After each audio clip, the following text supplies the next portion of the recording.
સોનગઢમાં સૌથી મોટી ગણાતી માધ્યમિક અને ઉચ્ચતર માધ્યમિક સાર્વજનિક હાઈસ્કૂલ ખાતે આજ રોજ 2 કોમ્પ્યુટર લેબ અને એક વર્ગખંડનું લોકાર્પણ કરાયું હતું, જેમાં શાળાના પૂર્વ ટ્રસ્ટીઓ સાથે પૂર્વ વિદ્યાર્થીઓ ઉપસ્થિત રહ્યા હતા।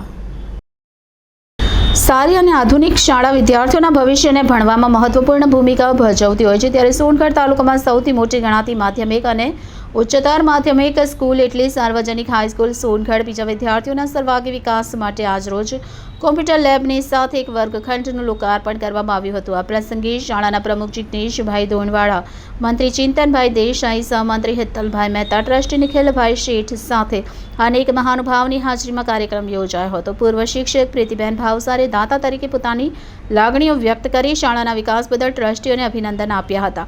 2 આધુનિક કોમ્પ્યુટર લેબ અને એક વર્ગખંડનું લોકાર્પણ કરવામાં આવ્યું હતું। સાર્વજનિક હાઈસ્કૂલના અનેક પૂર્વ શિક્ષકો અને વિદ્યાર્થીઓ આ કાર્યક્રમમાં ઉપસ્થિત રહ્યા હતા। આ પ્રસંગે શાળાના પૂર્વ શિક્ષકોએ પોતાના શાળા સાથે જોડાયેલ સ્મરણોને યાદ કર્યા હતા અને નવા ટ્રસ્ટી મંડળ સાથે શાળા દિવસ અને દિવસે વિકાસ કરે એવી શુભેચ્છાઓ પાઠવી હતી।